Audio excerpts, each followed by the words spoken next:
Okay, thanks everyone for joining us for From Word to the World, exploring the impact of literacy on our consciousness. We are going to be enjoying the session with Jinan. And the description as is, which you will obviously further delve into, is literates learn from the word, whereas illiterates learn from the world. We, literates, have been shaped by the written word, and that is how we became rational, disembodied, linear, fragmented, and compartmentalized. Children are born to make sense of the world autonomously, and modernity totally destroys this and equips us for cognitive labor. Learning about and from children is the only way out of the traps of modernity. But what prevents us from understanding children? So without further ado, I will pass it over to Jinan. Thank you so much. Thank you. And welcome. Yeah, thank you. So, so before I start. Sorry, your volume is down. Can't hear you at the moment. Yeah, is that better now? No? Are you okay? Other? Nope, still. It might just be your headphones. I can hear him okay. I don't know about other people. Oh, I can hear him fine. Yeah, I can hear him. Okay, okay. Yeah. So, okay, I think. Is that okay now, Sophia?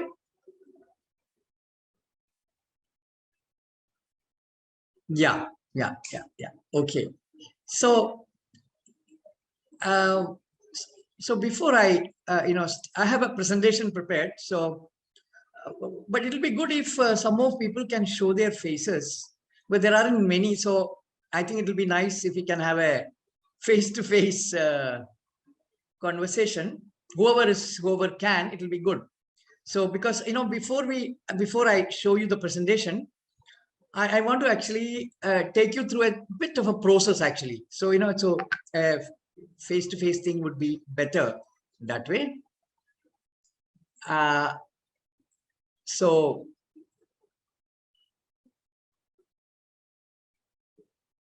yeah, at least seeing each other would be a good idea actually.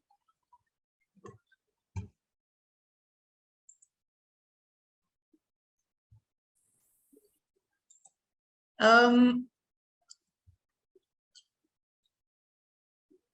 you have a paper and what do you call that, pencil or something like that with you, or you have? If you can quickly pick up, we'll do a small simple exercise actually, not complicated, very simple actually.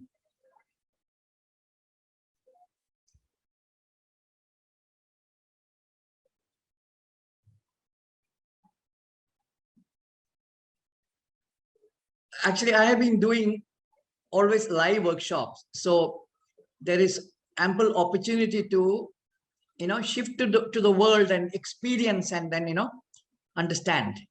So this being online, the best we can do is to do some simple activities that can that I hope can shift or make you a bit more understand what I'm trying to talk about actually. So okay, I think, can I start? Yeah, okay.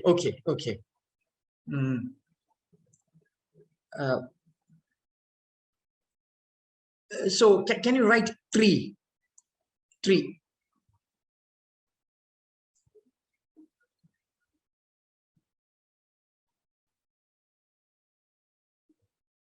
Okay. Yeah, tree. Okay. Can you draw tree? Draw a tree?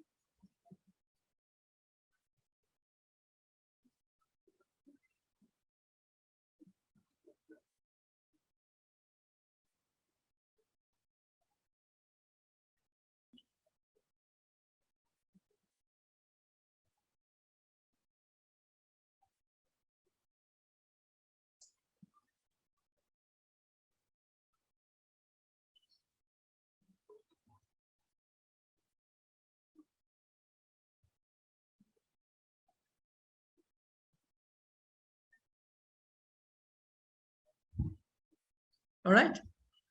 Now, is it possible for you to either step out, go out, or at least through the window if you can see a tree? Is that possible for any of you? Can you see a tree, or then please, you can take 5 minutes, no problem. If you can, find a tree and draw and come, that will be very nice. It will be good to experience it nearby. So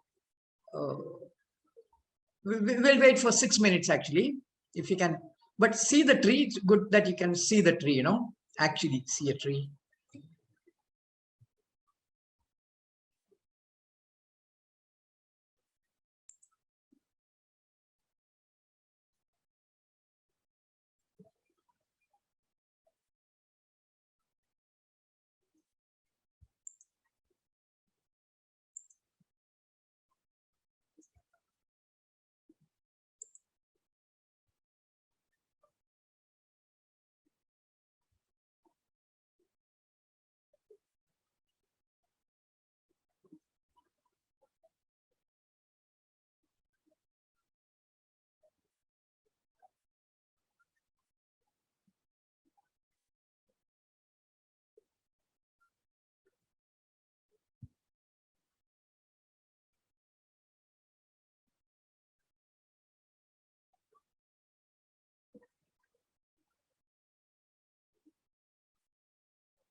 Abhay, you are able to see the tree, no?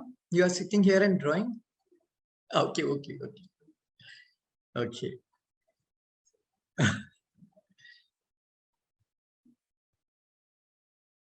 All right. Okay.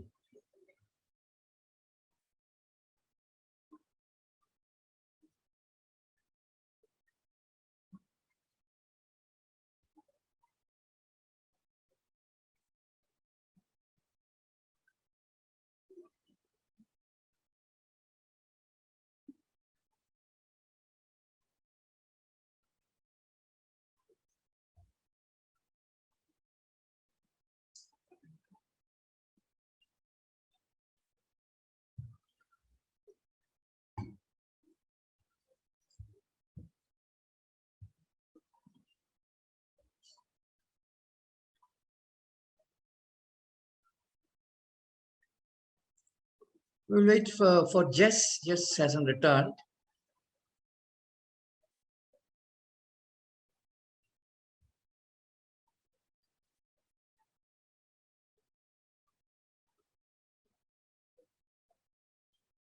Okay.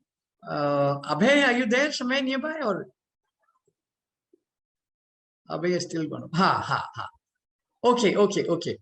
So the next exercise may not be very valid for people outside India, but still, I think it'll be good to do it. So I can at least see what happens when you do that, But in the Indian context, it works out very well. So I'm just trying it out. Please bear with me if it doesn't work. So can you draw a mango? Can you draw a mango?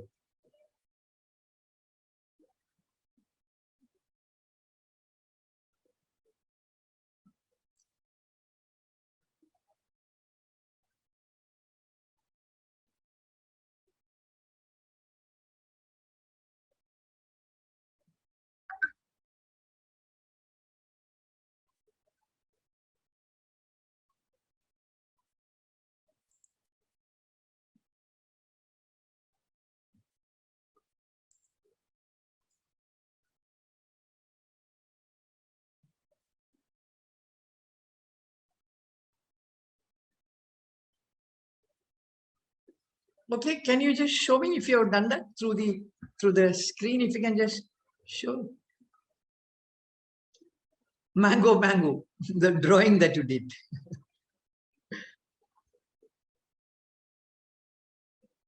All right. Okay. Okay. Okay. Okay. Kiran, can I? Okay. Okay, Kiran. All right. All right. Okay. Hari? No, can't see. Just, keep it closer to the camera. Too much light from behind. Is it okay? All right. I don't think it worked. Anyway, I'll tell you that later. Okay. Abhay, dikhe. Abhay, I saw. Right. Yeah. Okay. No, it doesn't work well. So let me proceed with the next. There one more thing. Please imagine the earth.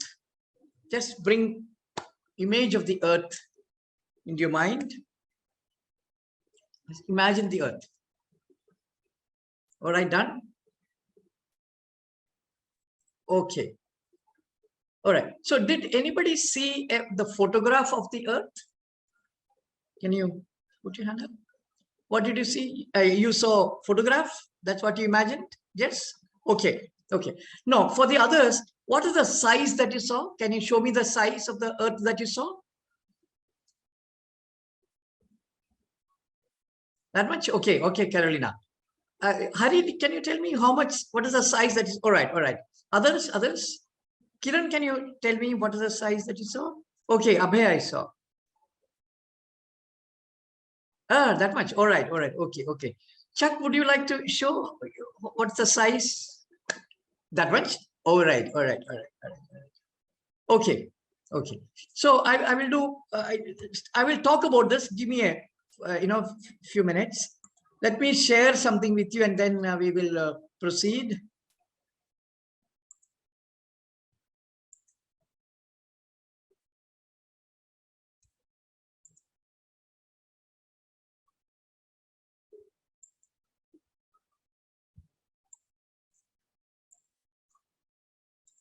Okay, let me, now for the people, I want to do one more exercise with you. Now, I'm showing Indian map, and I will also show you the, this map. It doesn't really matter which map, but, just imagine this, that, you're traveling from north to the south, or from south to the north, but that's the normal view that we have now. So in India, it will be from Delhi to Cochin, or from Cochin to Delhi. Just imagine that, right? You imagine that, or you can imagine like this, from somewhere in America to South America, or something like that. Just imagine that, and all right, you could imagine. All right. So now let me stop sharing. So these three actually activities I purposely did. So when you actually wrote the tree, what was actually happening in the mind? Was there any image of the tree, or it was only TREE? Was only TRE. Only TRE.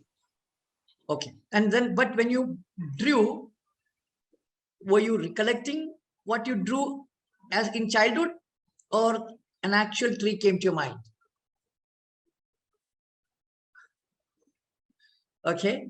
Now the third thing, so the third experience was that you're actually seeing a tree. Actually, I wanted to take you through the process of what actually happens through schooling. How an experience of tree, which is a completely different thing altogether, is reduced and even made absent by writing tree.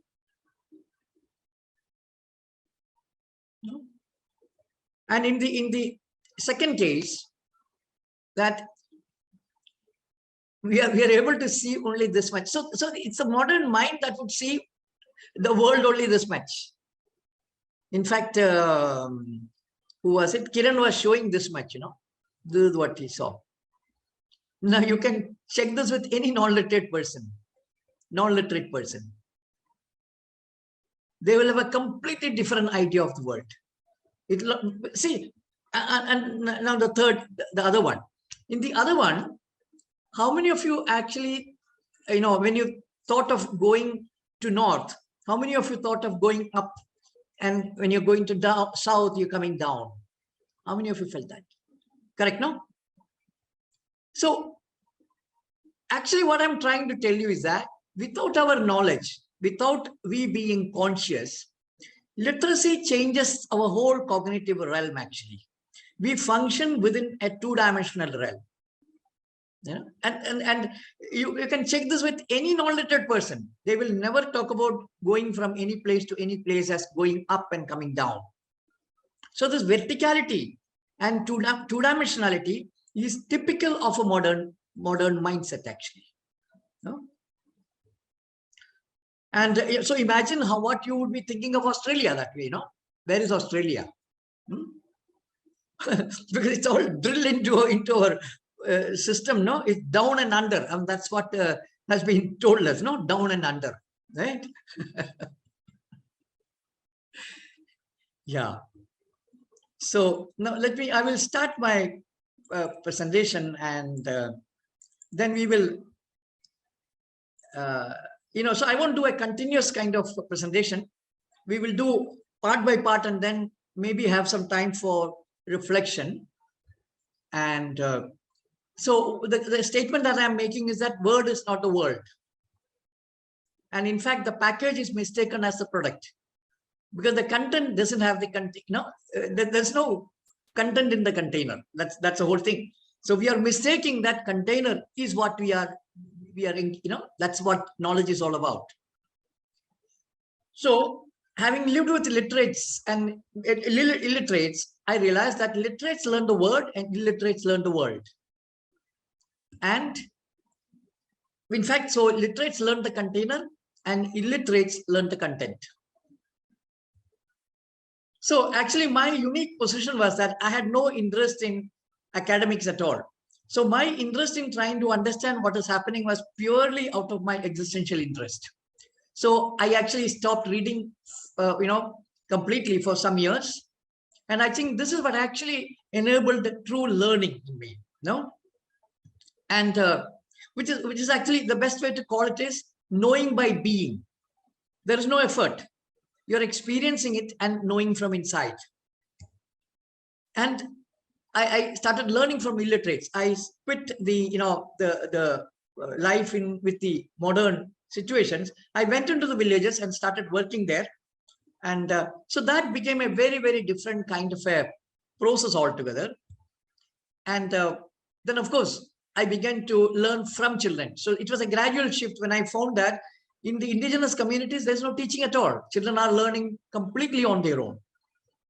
That completely shifted my, focus of attention to children. What exactly do they do, to learn these things? So that is what my interest was. So I began to document. And of course, I also then began to really look at how even, because we used to have hens in the house.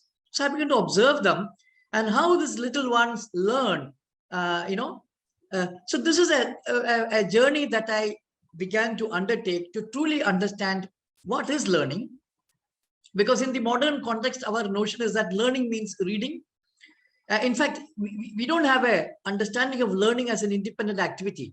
It is, held within the realm of teaching. So teaching, learning is always spoken together, Yeah. So, so there are a few things that I felt is a problem with education, that whatever we think, we assume that is not, knowledge. So opinion is, because in the classes, they ask, the teacher asks the student, what is your opinion about things, So something that is actually a matter of perception, experience, has been now turned into matters of opinion, what you think. So I hope you won't take it in any offensive manner, whatever I'm talking about. So because there are no villains in this, there are only victims, because we are basically a product of our conditioning. We absolutely don't have a choice in this, which I will talk to you about this further, actually. Why that we don't have a choice? How our fragile brain, especially in childhood, is completely conditioned by what we experience. So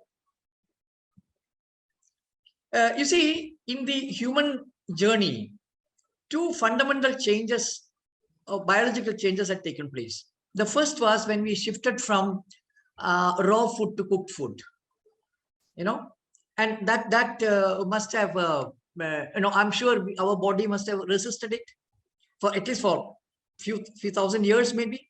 And then slowly, our biochemistry changed and it began to assimilate or adapt to the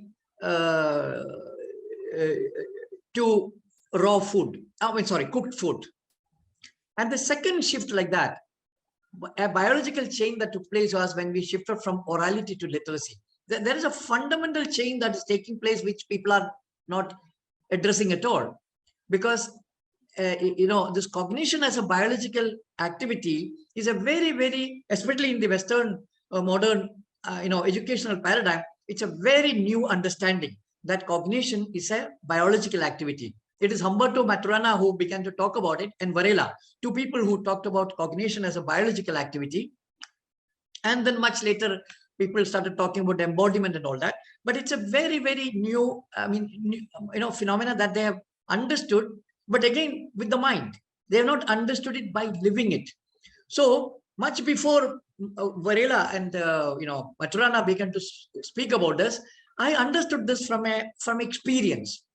I began to see that learning basically is fundamentally a biological process, because it's like digestion. Comprehension and digestion are exactly similar. Why we are not able to understand is because our understanding is done consciously through reasoning and within the realm of language.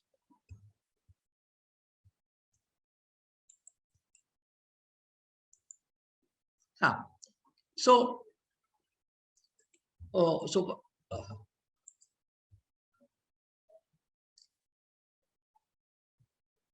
what literacy does is that the appearance of two-dimensionality is one of the complete shift that literacy makes, because right from childhood we are engaging with the two-dimensionality, and other shifts are from speaking. Writing become more important, mouth to hand, hearing to reading, ear to eye. So there is a fundamental shift that begins to take place, and the result of this is that all our senses get rewired to become the tool of the mind rather than functioning as a physiological, as a bodily function.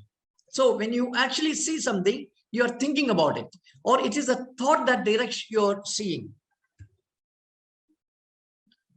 So what happens with this is that from seeing to reading, what happens is that from holistic to linear and fragmented, from choiceless to and effortless to effort and choice. Actually, this is a myth actually that you can choose to learn. And then immediate perception of what is to imagination of imaginary. You see, Marshall McLuhan in one of his talks about the root meaning of the word reading comes from some French word, which actually means to guess. So reading means actually rapid guessing. And of course, from body to mind. So this fragmentation is actually a result of, shifting from a biological way of being, knowing, to just a mental activity called learning, And this is one thing that people have not taken, cognizance of at all, that there are two types of languages. We assume that there is only one language. And one is experiential language, and the other one is mental language. Even though we want to claim it is conceptual, it is not conceptual at all, because conceptual language is actually a result of engaging with experience. It is from experience that you internally understand the abstraction of that and concept of that. So there is no direct understanding of concept. This is a this is a myth actually. So what we actually have is a mental language. So and in these two languages, there's also very interesting that one is I-centric language. I am the doer. So I would say I burned my finger. I made food. So I'm always the center of attraction in all this. I am the center. I am the doer. And but within the indigenous non-literate languages, it is actually happening centered. I am part of the happening. I am not the doer. So if you can translate right now into your own language, Kiran, if you know Hindi, translate into your Hindi and then, figure out. So what we would say is that mera haath jal gaya, as opposed to I burned my finger or I did this. So this is actually a fundamental shift that happens into an I-centric way of being from a nature-centric way of being. So this anthropocentrism is a direct result of literacy, actually. We would say my hand got burnt. Khana ban gaya. Not maine khana banaya. So the difference is that one is process-centric, other one is product-centric. And you can see the way the language changes completely in the literate, framework. See, this is also because knowing, which is actually a process, becomes knowledge. So if you look into the modern lingo, you will find that it is always, even processes are named as noun, actually. We never use human knowing. We talk about human knowledge. And of course, this is also what has happened, that children are doing now, the playfulness is turned into play. So there are, two paradigms of being, one which is completely experiential, and the other where the body senses, and it's a holistic way of being. And the other one is mental way of being, where it is the mind, language, and reason that gets used. So what happens is that when we engage with the written word, it's a word that shapes our brain. And if we engage with the world shapes our brain. Now, let me ask you one question, that do you know how to make chapati? 3 things I want to know: whether you know how to make chapati, whether you know swimming, and whether you know cycling. 3 questions. If you know it, please tell me who taught you this. Swimming, can you tell me who taught you? Teacher, swimming teacher. Okay. And cycling? My dad. Okay. So more or less, I think this is going to be the answer. Either somebody taught or I learned myself. So I want to offer a slightly different way of looking at it. What I'm claiming is that cycling is actually taught by the cycle. Swimming is actually taught by the water. Because the skill that you require to cycle is actually in the cycle.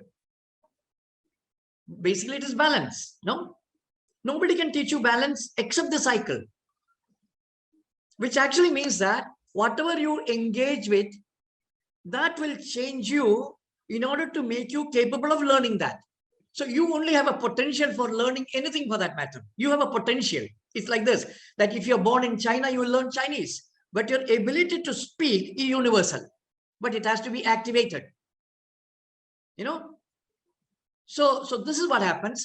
When you learn the word will reshape your brain completely. The structure, the way you engage will be changed completely. But if you are learning the world will demand a different kind of engagement. And that is the way your whole cognitive system will be shaped. Basically, it's actually the whole formation of the whole cognitive system. What is your content? What are the tools you used? What is the process of comprehension? Then where does it get comprehended? So so what I mean by system is that whole thing, everything changes actually. So formation of the mind is the most crucial thing that needs to be understood. That is what is called as the cognitive development. So how does it happen is something that we need to understand, whether that processing system, whether it is creative or analytic. I won't call it even analytic. Basically, analysis is I would call it belief. One is creative and creating knowledge. When you're engaging with the real world, you are in an act of creation of knowledge.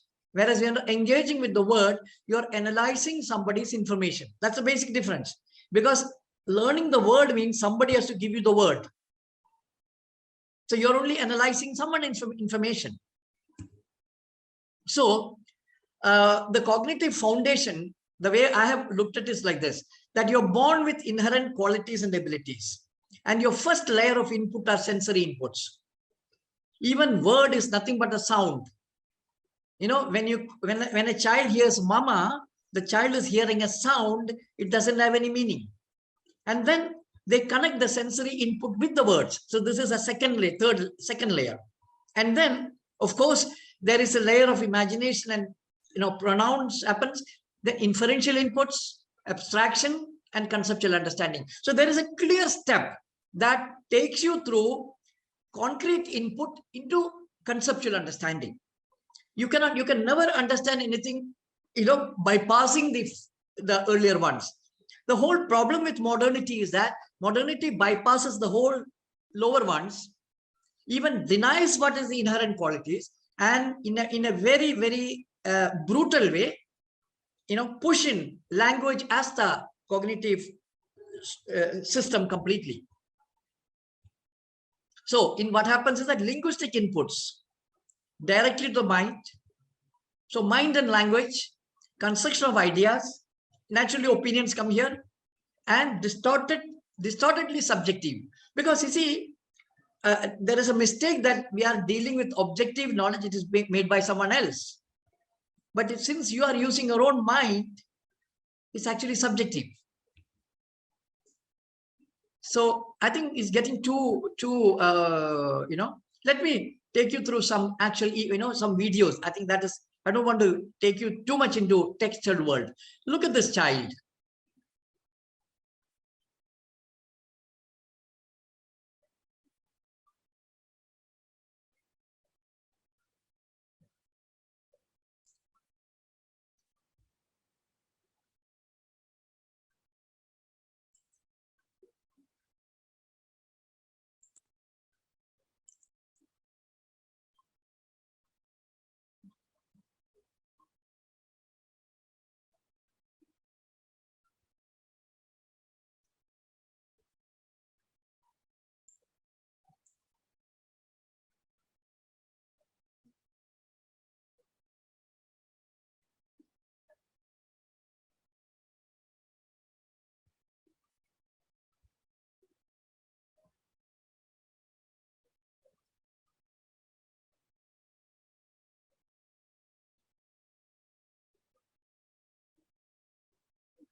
So you can see what is happening. You can see how the child is creating knowledge here. It's a natural condition. Nobody is teaching. So naturally, the child is in the realm of unknown. The child is engaging with the real world. There is no ready-made knowledge. There is no teaching. That's the basic condition.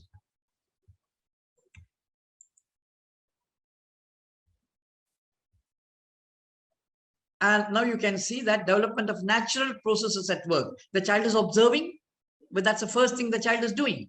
And, and engaging with that, there is a knowledge creation happening.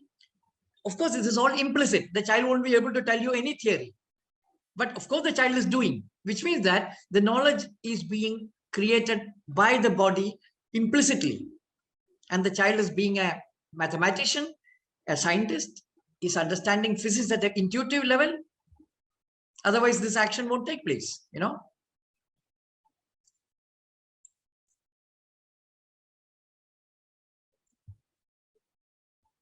Yeah. And also in that process, what is also happening is that the natural qualities are getting developed.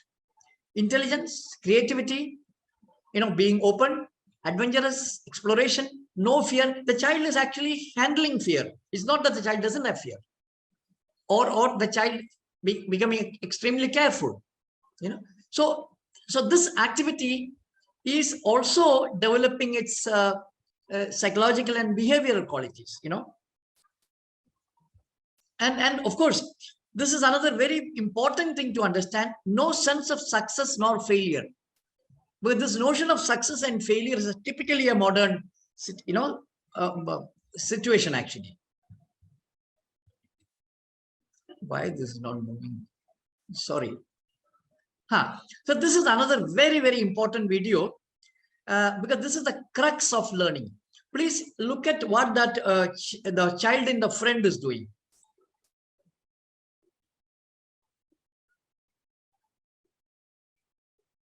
A whole learning process can be understood just by looking at what the child is doing.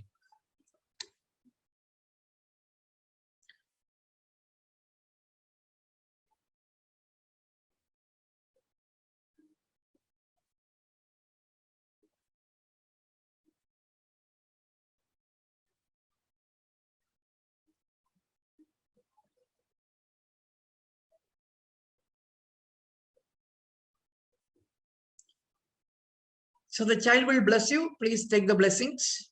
So many people bless them, 19 of them. Bless them. Thank you. Thank you.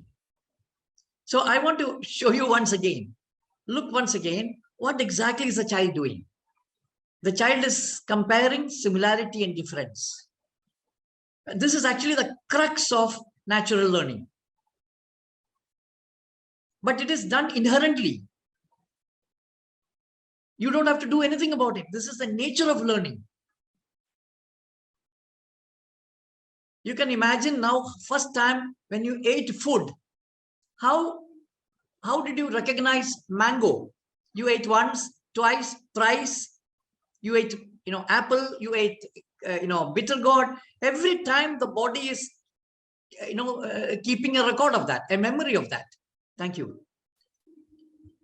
Now I have another very interesting, video. Just look. Constantly observing.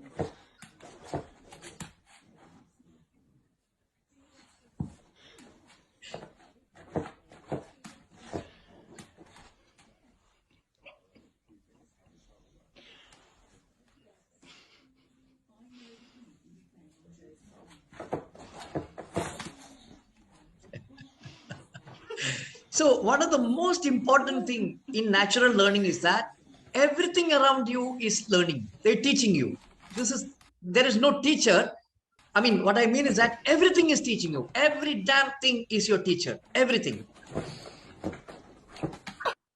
So this was a fantastic video. I recently, just about a week ago, I came across this. Very, very beautiful. See, there is no teaching in anything in nature. Teaching is a very typically a modern educated people's activity. Indigenous communities don't teach. So I came across this fantastic video of how a chimpanzee child is only, look at this little fellow, 3.5-year-old female infant. Now see how that fellow is going and watching. And the mother is absolutely not concerned about teaching. Because this is the nature of learning. Like you won't tell your child how to breathe, no? Or how to digest. But here, it is because of a modern man, he is writing like this. Let me just once again show you what that person has written. Oh, sorry.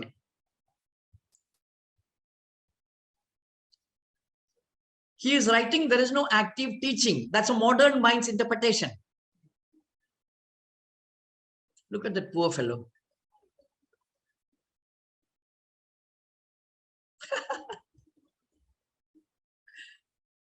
See, that mother is absolutely not even looking. Just observing and not actively teaching. This is a wrong interpretation. They're not teaching because there is no need to teach. Nature doesn't have any teaching. There is only learning that happens in nature. So I want to show you another very interesting video of a similar nature, what I call as teaching without teaching, natural pedagogy. You can see that grandfather is involved in his work, absolutely no intention to teach. The responsibility is on the learner. You can see that the child will observe how he is doing and then learn. That's exactly what the chimpanzee did.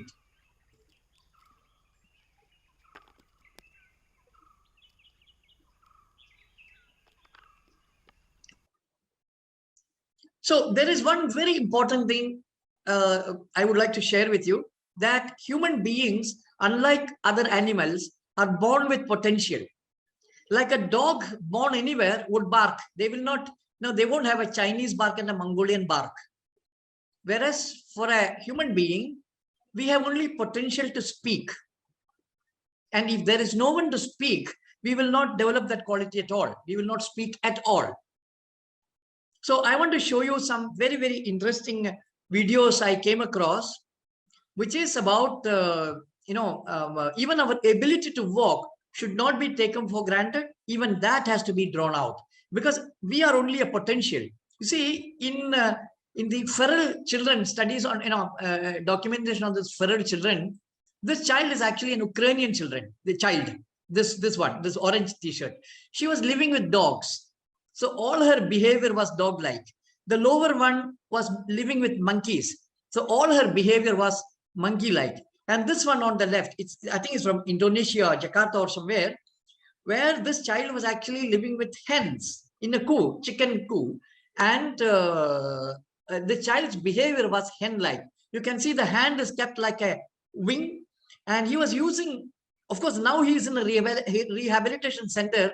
After some years, he began to eat directly. Otherwise, he used to use his lips as beaks. He used to peck and eat.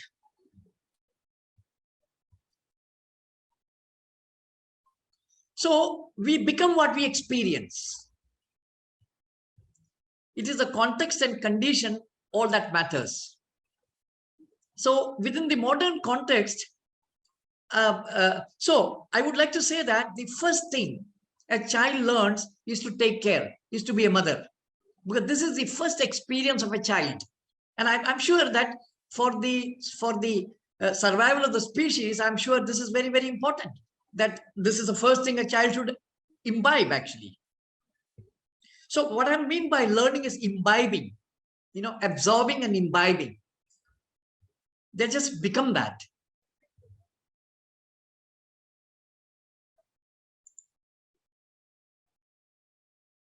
I don't know what is happening with this. Sorry about that. So what happens to a child that goes to school is they imbibe the teacher. So you can see the body language of this child. So without our knowledge, without our wanting, we learn to be a teacher, because that is what the body is experiencing. So actually my areas of research has been how children learn the real world, how children learn to name their experience, and how children biologically adapt to the two-dimensional realm of the text. The role of beauty, and of course damages of modernity, turning everything into mental activity, including art. And then of course how to recover this, this whole damage that modernity does to you.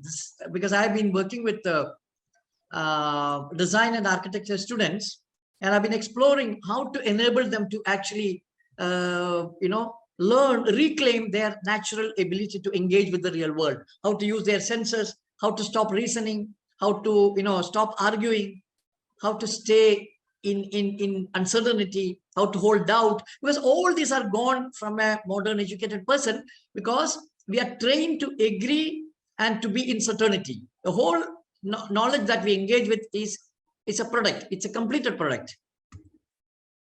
Now, I want to give you two interesting studies done in the West. This is by David Lancy. He is one of the first person who began to talk about, and he's an anthropologist working with children.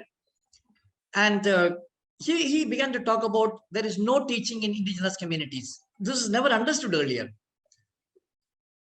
And then there is another very interesting thing that I came across, which is called weird. Again, this person had studied Joe Henrich, I think it's called. He began to study psychology. He went to South America and started doing the same kind of test that was done in the West, in USA, and he found that all his readings were going wrong. That is when he began to study what is wrong with this test, because all these tests are developed based on what is happening in America mainly and in Europe. So that becomes a standard for understanding psychology, sociology, everything. So there is a complete bias in understanding the other world, you know. So what I would like to again and again claim is that there are no villains at all. There are only victims of literacy, because we are completely shaped by what we engage with. This has to be very clearly understood, actually. So I will get into language now. What is language? How does language, you know, how children engage with language? How do they create language? Living is verb, language is noun. You see, children, when they begin to start speaking, they usually speak only the noun. The reason being, they themselves are the verb. They will not say they want to drink water.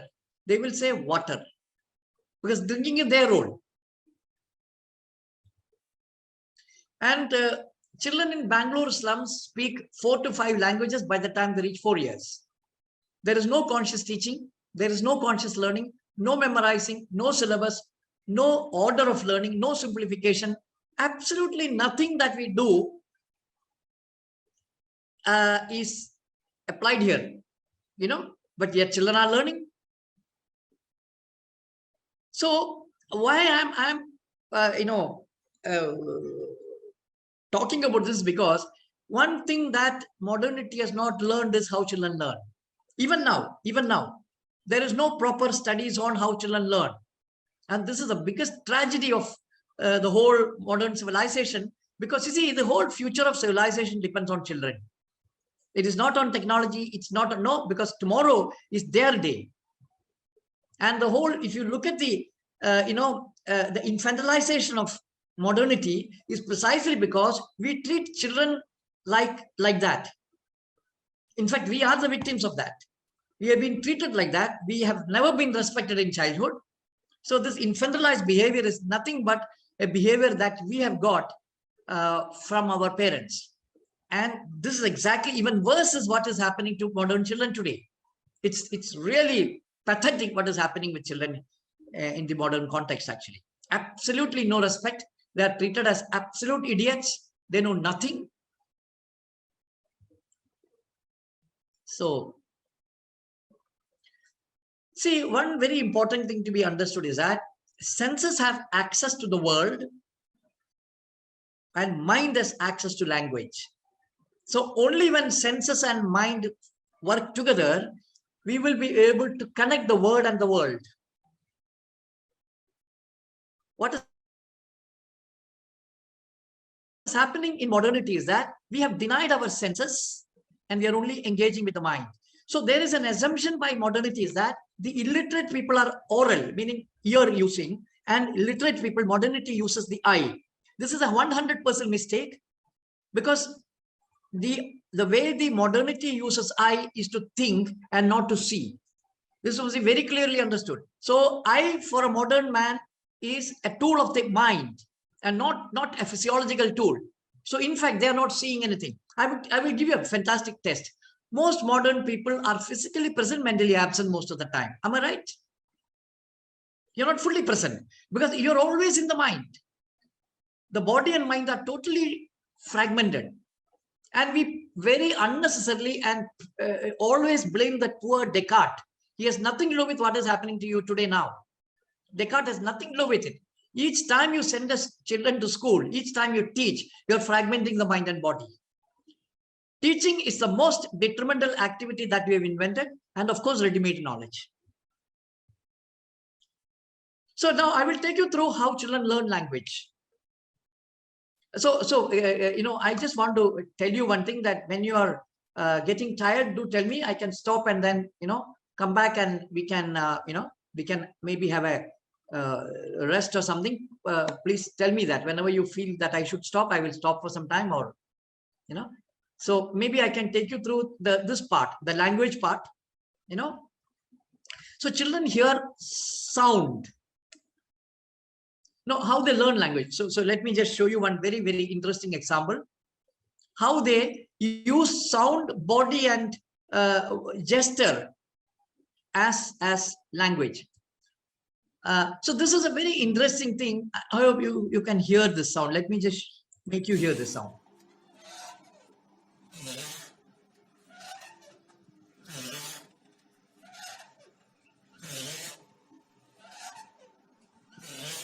Okay, you must have heard this. So this is actually a friend was sharing with me that this child used to sometimes make the sound "ooey" and start crying. "Ooey." The child would keep on telling "ooey," and the parents just couldn't make sense of it. Why is he doing this? So one day he actually had kept the child in the swing and he was swinging, and then he heard the sound of the swing making that noise. "Ooey." So he documented that and he shared it with me. Actually, what the child was actually using the sound of the swing to indicate that is where the child has to go. And this is what children do when they want to indicate anything that, for example, mixie or anything that makes so much noise, the child would use that as the first way to communicate with you. So this is another very interesting thing. The child used to call pa as water. And on seeing the sea for the first time, the child said pa boo with the hands outstretched. So pa is water, boo is the sound of the waves, and extended hand means big, large. So this is what I meant by using sound pa. I mean, pa is a word, boo is a sound, extended hand is the whole body enacting, reenacting that. So the whole child is actually communicating. So that is a whole sentence actually.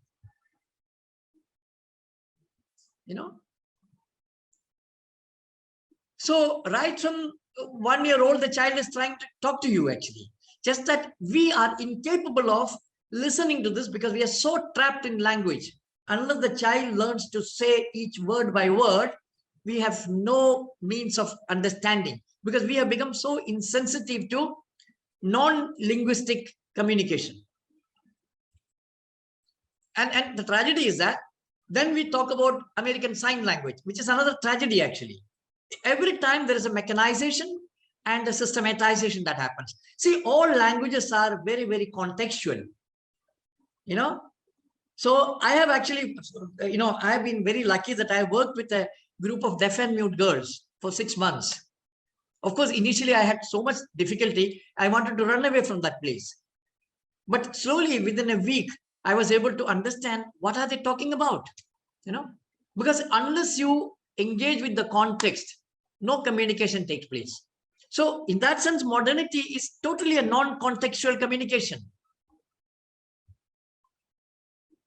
So exactly like that, when foo is flower and the nose is wrinkled in that, when he says that.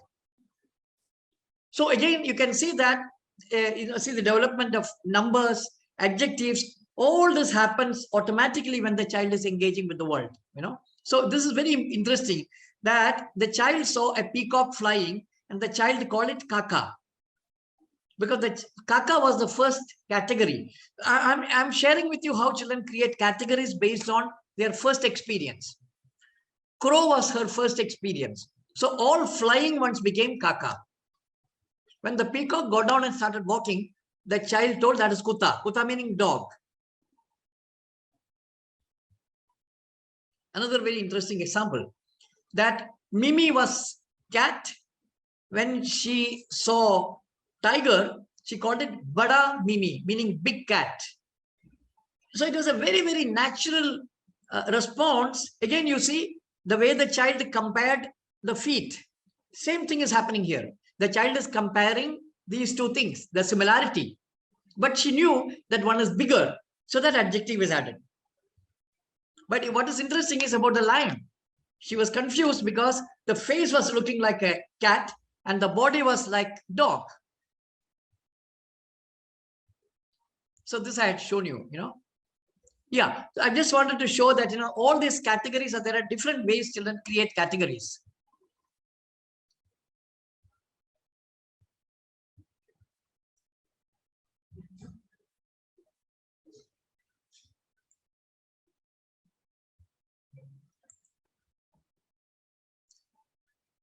I have more to say, but I thought let me, let's maybe take little time and contemplate on what we have spoken till now, and then we can go back to that.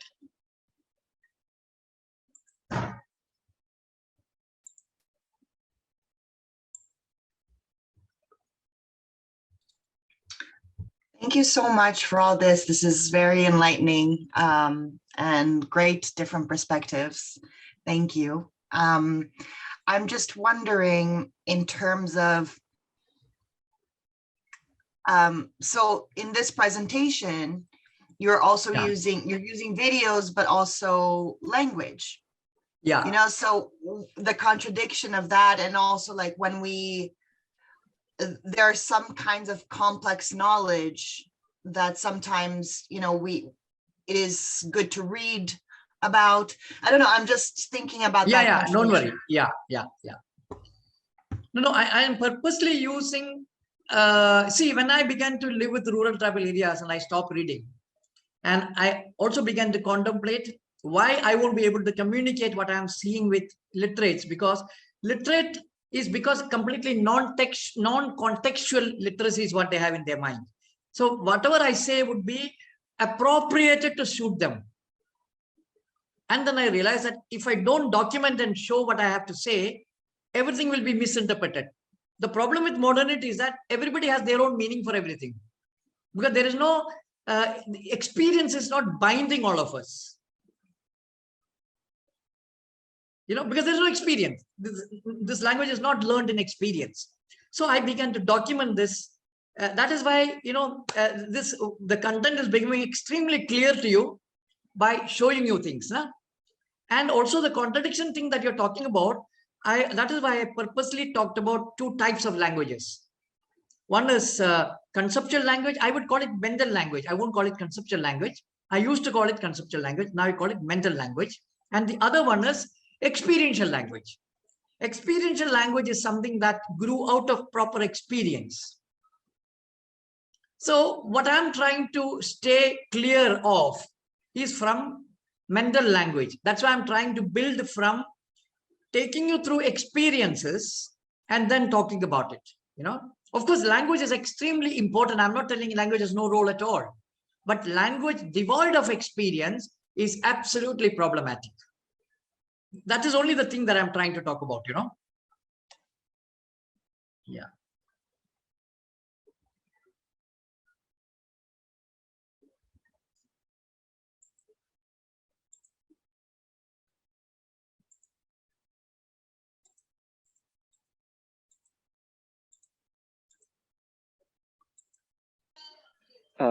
Hey, Jinan, this is Abhay. Yeah. Just one question. So some of the insights that you've shared are like really fascinating, and basis what you have observed, I would just like to have your reflection on what is your vision of education from, let's say, how do you see that process of, like, I grew up with going to school from LKG to 12th standard doing engineering and stuff.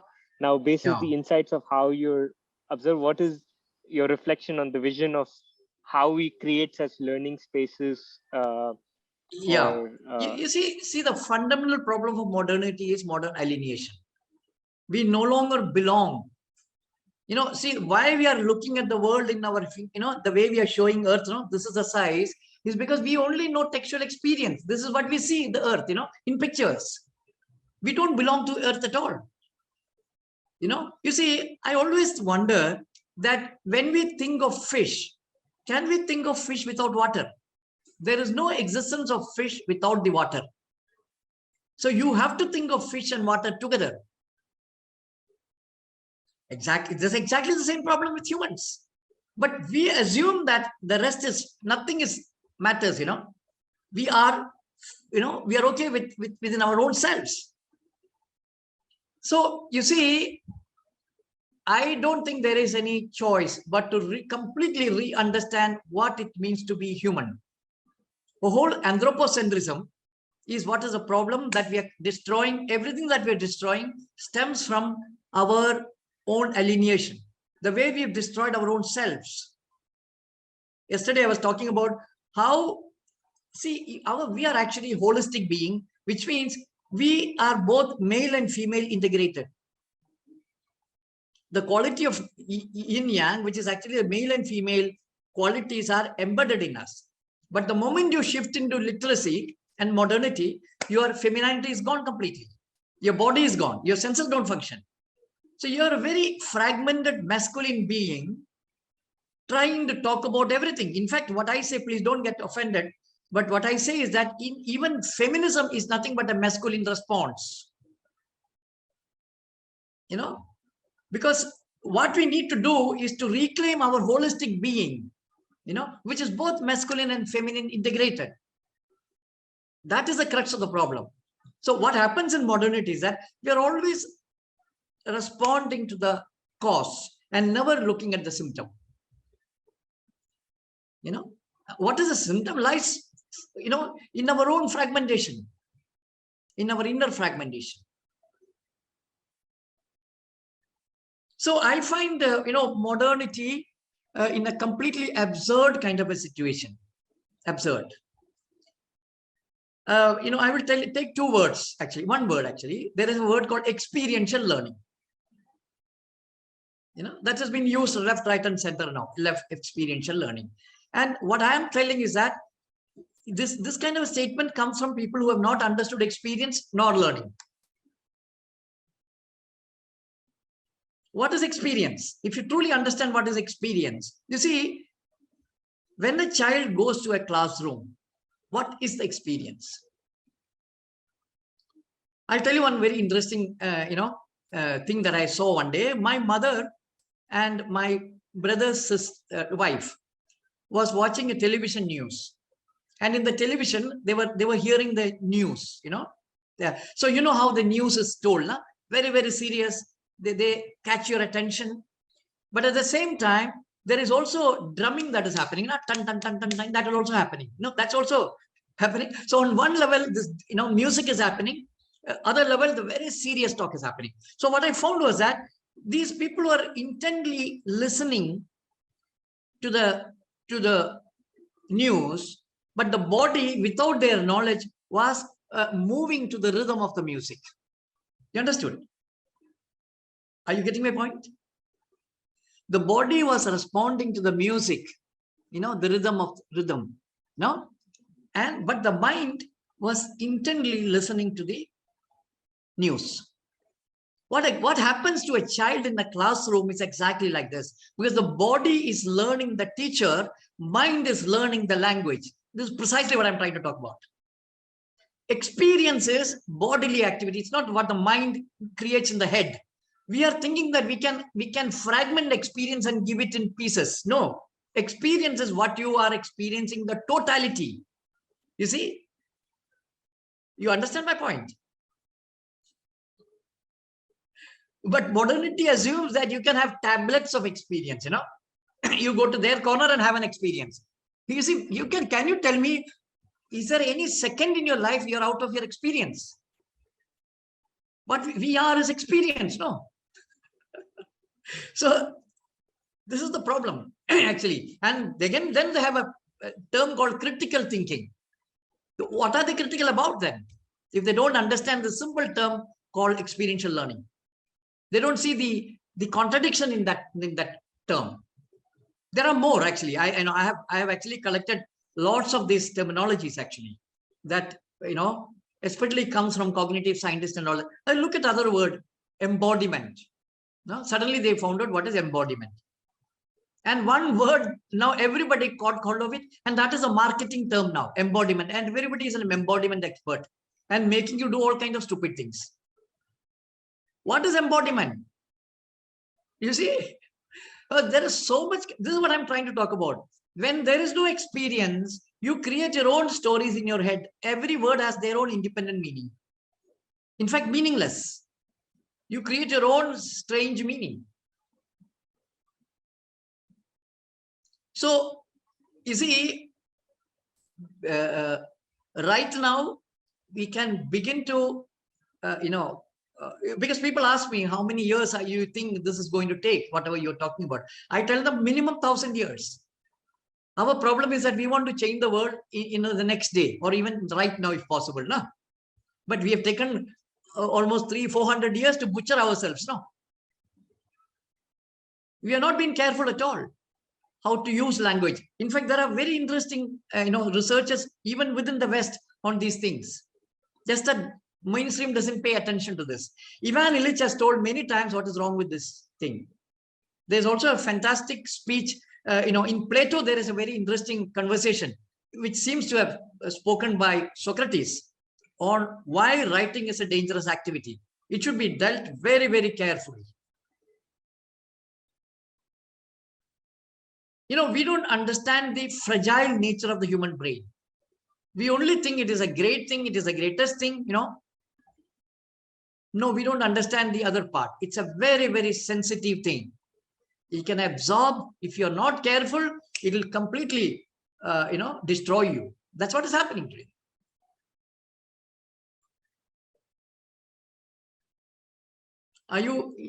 Is there time? Or if you don't have time, then I can stop here. Otherwise, I can quickly show you something, or I don't know till what time is it? We have about 15 minutes left in the session. Okay, let me just, at 10 minutes, let me show you, because a very, very important thing. I'm taking through something called redefinitions. That's purposely why I think that everything should be re-understood, but this re-understanding should happen in experience and not in language. So redefinitions are not meant to be understood in terms of language. It has to be experienced and understood. That's a clear, but for the time being, because it is an online thing, let me just show you. Meanings are appropriated and words are privatized. This is what modernity does. All words are appropriated, fit into linear, hierarchical, controllable conception of the mind. This is what modernity does. You can look at any word. In fact, the word modernity itself is a word coined to tell that there is someone who is not modern, meaning hierarchy is established by this terminology. You can clearly see hierarchy and control in most of the terms that modernity creates, whether it is literate, educated, curiosity. Our assumption is that only human beings are curious. I will show you one video. Curiosity is life-given. Everything in life is curious. This is what sustains life. Yeah. Okay, play. Playfulness is a quality embedded in the child. So every activity the child is doing is play, because it's done playfully. You can see that when the child is eating or doing anything actually. So look at this. He took a bite, coconut piece, took a bite. Look at the form, and suddenly he compared that with the bull's horn, right? Similarity. And again, I'm bringing back similarity here. Suddenly he shifted that to half moon. Got it? Now, this is the principle children use in making their own toys. Children don't need toys at all. They are recreating their experience, and in order to, find a similar object, they take something and turn that into, that particular thing. That's all. But we, by mistake, we think that they want to play with a toy, so we give them toy. So we destroy two things. One, we distract them from the real world, because that is what they want to learn. And we destroy their original cognitive process and turn it into an activity called play. Playfulness is a cognitive process. It's a cognitive quality. But we turn that into an activity called play, because learning for us is something else. So play basically is nothing but reenactment of experience by recreating and reliving that experience. It's a form of reflection. So one very important thing that we must understand is that these terminologies, reflection, imagination, all that must be understood in terms of real world, not in language. See, for us, reflection is a linguistic activity. But in a child's life, in a natural learning process, all these are in real world activity, three-dimensional activity. So toy is an object that is used as props in the process of reenactment of experience. Any object that will do, this mouse that I'm showing you can become anything actually. It can become a vehicle, it can become a rocket, or anything for that matter. They can eat this if there is nothing else, So this object is a child. The same thing as a bus. The same thing the child sat on it. So who is creative? Who is innovative? And the arrogance of the modern mind says that they want to teach children to be meditative, mindfulness. That's a new drama that has come in the world now. And everybody is a mindfulness expert. You see, you can never beat a child with mindfulness. They are so integrated. You destroy it by making these terminologies actually. But they are mindful. When you tell them to be mindful, then they don't understand what the nonsense are you talking about. Then you're confusing the child. You know, tragedy of modern. So toy is a process. So the body is, you know, here the palm is used as a mobile, you know. That's a mobile phone. Here, look at this. Any object, the mic. So any object is turned into, so this is what imagination is. What we are doing is imagination of imagination. We read and imagine. We are not, from concrete, we don't imagine. So that's a basic difference. We have what I call as imaginary imagination. So this child, this is their children. They give them bath, give them food, everything. Improvisation, do fantastic. The child was taking out the truck from the box. So the box became the garage. I immediately he changed the box into a garage. That is improvisation. So the difference is process orientation, creation of knowledge, presence and quality. This is the child and this is indigenous people, non-literate people. Whereas this is product orientation, belief in knowledge, and you know. So I can go on and on and on. I think I can, you know, maybe just stop here, maybe. There is another very interesting thing about memory. Again, that monkey thing I showed you now. Let me show you that. Just one thing. And this is very, very interesting. Sorry. So this, what happens is that this is in Japan. The Ayumu chimpanzee. The chimpanzee is able to, you know, start from one. Look at the speed in which chimpanzee is remembering. So 1 through 19, he knows up to 19. Okay. Now see what they does. So based on this skill, we tested the memory capability of chimpanzee. After touch 1, the other numerals gone. Understood. Total memory. Touch 1, the others gone. But he touched 2, 3, 4, 5, 6, 7, yeah. 8, 9. Okay. After touch 1, 2, 3, 4, 5, 6, 7. Up to 19. Don't worry, you cannot. All right. Now I'll show you something else. What happens with So this was tested on another, you know, adult. Ye dekho. You can see this. He's a college graduate and a crossword addict, but how good is his working memory? When Chris reckons he has memorized a layout, he touches 1. When the others are hidden, he must try to recall 2 to 9 in ascending order. When? Now you see. It takes me ages to remember where they're all placed, and then I think I've got it. It's really very, very difficult. No, I wanted to share this with you only to say that in the same experiment, this man is telling, the scientist is telling that children fare much better than the educated adult. And I have been always telling that if you don't teach children how to read and write, read, children's memory system will be very different. We are changing their memory system by making them read. Otherwise, see, our memory, our seeing is holistic. But the moment you make you read, then that whole activity becomes fragmented, one by one. So if you don't subject children to writing, their memory will be much, much better than the kind of memory that we have, visual memory I'm talking about.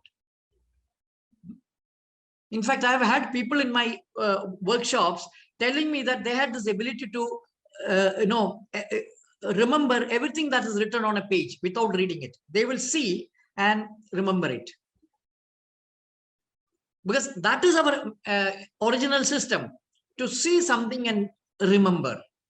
But once you destroy it, then it is difficult to get it back. Yeah, I stop.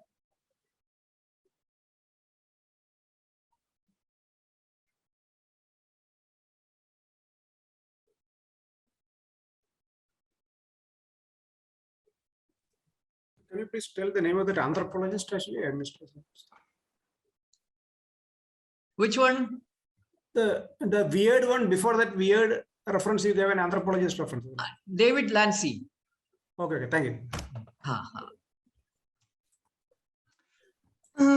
You mentioned unlearning and that we haven't figured out how to do unlearning yet. Yeah, But yeah. I was wondering if you have some reflections on that, on how we can start unlearning. You see, because again, it is understood in the realm of language in modernity. Unlearning basically means reclaiming your natural cognitive system, which means start observation, let your senses begin to function. But also there are certain habits that we have acquired because of language. See, for example, constant reasoning we don't have ability to hold a doubt. And we are constantly reasoning all the time and making conclusions. So there are many habits that schooling has instilled on us, language has instilled on us, teaching has instilled on us. So learning is an autonomous process. And other thing is that we don't know how conclusion takes place. Now, this is another thing because what we do is that we read something and we conclude it through reasoning. In natural cognition, conclusion happens on its own. Your job is only to observe. So what I see is that reasoning short circuits comprehension. So reasoning you shouldn't do. I mean, you don't need reasoning actually. Reasoning is reasoning. What is we reason with very silly, very small information, but when our whole body is engaged in learning, all our senses are functioning, and the inputs are something that even our conscious mind may not even know. So when it is understanding, it's understanding at a different level altogether, not at a linguistic and not at a mental level. The whole being is involved in that understanding actually. So unlearning basically means, reclaiming your natural cognitive system, starting with the word, being in uncertainty, all that. Yeah, Hari.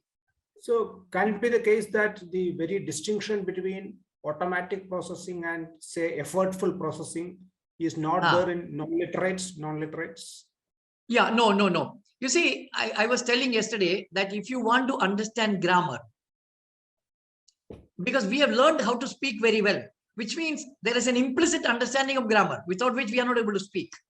So if we actually pay attention, what it requires is metacognitive attentions to know what we already know implicitly. This is what it is actually. Every activity, every science, everything is known to us. Without having an intuitive knowledge of physics, we can't exist at all. But if we are truly interested in knowing what the world is, we have to observe the world, not think about the world. Pay proper attention to the world and the world will reveal itself to you. But pay attention. So the grammar is extremely interesting because otherwise grammar has been so boring, But grammar can be interesting because it can be an everyday, every moment affair, because as I'm talking to you, I'm also paying attention to what I'm speaking. And as I'm listening to you, I'm also paying attention to how we are talking about it. So that's a double attention.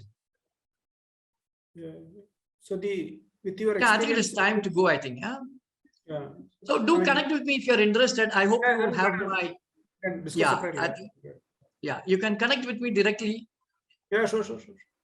Yeah, I think it is time. I think, 8 o'clock, I think there is something else is there. Thank you very much. Thank you so much. Yeah. Bye. Thank you, everyone.